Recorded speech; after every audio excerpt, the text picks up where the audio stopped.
bagaimana caranya kita mengelola uang, bagaimana caranya kita berinvestasi. Tapi uangnya nggak ada. Tenang teman-teman, aku akan beri tips untuk kalian semuanya untuk bertahan hidup. Tips yang pertama adalah kita harus perbanyak jaringan kita. Kita harus benar-benar yakin dan percaya bahwa kita itu bisa. Kita harus memaksimalkan sekecil apapun keadaan yang kita dapat. Kayak contohnya, kita harus benar-benar muter otak, Saya pernah melakukan hal itu ketika saya dekat dengan janda tercantik Indonesia, Selin Evangelista. Betul sekali. Itu adalah momen ketika saya syuting di klinik tendean Pak. Mohon izin Pak. Waktu itu saya syuting di Trans TV, klinik tendean. Waktu itu saya dekat dengan orang yang cantik banget Pak. Selin Pak, itu putihnya minta ampun Pak. Dia kalau minum itu sampai kelihatan kerongkongannya Pak. Dia dekat dengan saya. Sampai akhirnya kita memutuskan bahwa kita tidak bisa bergabung dan kita tidak bisa hidup bersama. Karena saya takut. Ketika saya peluk, cium, besoknya saya meninggal Pak. Takutnya jadi tumbal saya Pak. Saya takut. Dan memang biayanya juga ya saya tidak kuat lah. Selin itu punya biaya rutin buat beli buah anaknya. 1 minggu dia harus beli 5 juta untuk beli buah buat anaknya Pak. Berarti kan 1 bulan 20 juta. Saya bilang sama Selin, daripada kamu beli buah 20 juta sebulan, mending bikin kebun sendiri. Gak apa-apa anakmu jadi harvest moon cake, gak apa-apa lah. Bercocok tanam lah gitu. Dan akhirnya saya bisa membuktikan dengan muka seperti ini, dengan wajah seperti ini. Saya bisa nikah dengan istri saya yang ada seorang JKT48 teman-teman.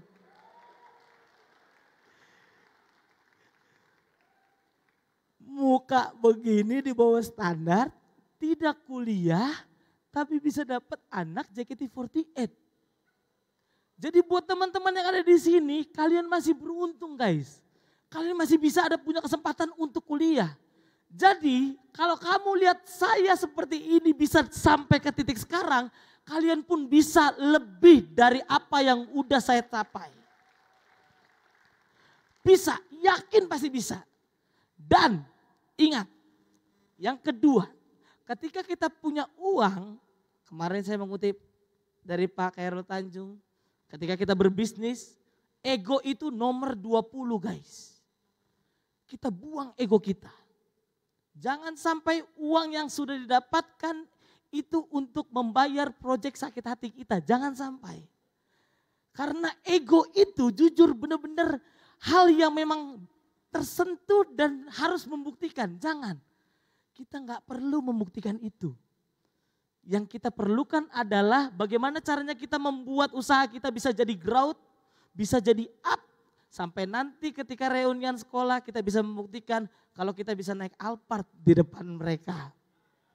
Itu namanya proyek sakit hati, enak banget Pak kalau naik Alphard Pak, sumpah Pak. Kita kalau naik Alphard Pak, itu kalau ada lubang Pak, lubangnya minder Pak, minggir sendiri dia Pak.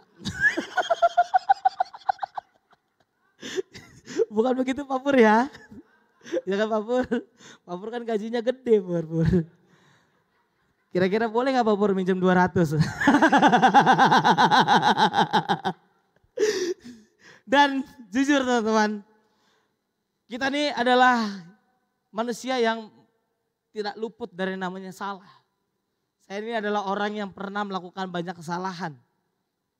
Tapi saya bisa berubah. Intinya adalah ya ini tips yang ketiga. Ketika kita melakukan kesalahan, cepat untuk berubah. Jangan denial. Jangan bertahan dan berkutat bahwa aku benar, jangan. Jadi ketika kita melakukan kesalahan, udah minta maaf aja dulu.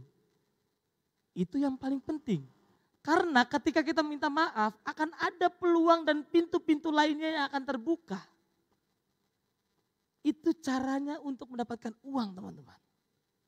Karena jujur, kemarin Prof. Nu bilang, memang hidup itu tujuannya bukan duit. Tapi duit tanpa tujuan kita gak akan bisa sampai. Bukan begitu Pak? Kita jalan pakai apa Pak kalau gak pakai duit? Masa pakai doa? Kan gak mungkin. Doa, tidur, mimpi, enak di mimpi Pak. Pas bangun asam lambung lagi, ya kan Pak? Iya kan Pak? Dan itu bahwa memang bisa dibilang uang ini adalah hal yang memang tidak terlalu penting, tapi semua yang kita lakukan itu butuh uang guys. Termasuk istri saya. Dia adalah anak JKT48. Kalau saya seorang stand up komedian dengan muka seperti ini hanya ngasih lawakan aja, ya tetap migrain dia kalau nggak punya duit. Tetap pusing setiap hari. Jadi buat teman-teman semuanya, mari kita semangat. Agar kita bisa membayar seluruh orang-orang yang menyakiti kita dengan pembuktian dan juga dengan kualitas yang kita punya. Apalagi teman-teman sudah kuliah kan, ya kan? Enak banget Pak, saya dulu pengen banget kuliah Pak. Tapi gak masuk, gak lolos.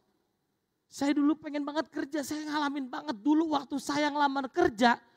Itu CV saya ketahan di satpam. Dan jadi bungkus gorengan Pak. Saya sedihnya minta ampun Pak. Yang selanjutnya, mental. Kita harus punya mental yang kuat guys. Ketika orang dijatuhkan, ketika kita jatuh, intinya adalah 99 kali kita jatuh, kita harus lebih 1 kali untuk bangkit. Jadi 99 kali jatuh, 100 kali kita harus bangkit. Karena jujur teman-teman, mental ini memang harus kuat. Jadi orang susah itu sedihnya minta ampun. Dulu waktu saya miskin dan waktu saya susah, ketika lagi kumpul keluarga, rundown mama saya udah pasti itu aja. Dari awal, dari pagi acara sampai selesai acara, mama saya cuma di dapur. Ada yang pernah ngalamin begitu? Gak berani dia duduk di ruang tengah. Karena tugasnya adalah cuman nyiapin makanan, taruh makanan di piring, habis itu selesai acara cuci piringnya. Ada yang pernah ngalamin itu teman-teman? Ada kan? Sedih banget, memang sangat ironi banget. Tapi sekarang setelah hidup saya menjadi rich people sekarang, mama saya sekarang di ruang tengah Pak. Tapi acara keluarganya di dapur. Jadi memang pindah dia. Dan saya adalah orang yang memang percaya bahwa semua orang itu bisa berubah. Dengan muka seperti ini, dengan mental seperti ini, saya bisa mencapai dan bisa melakukan hal-hal yang tidak pernah saya pikir gitu.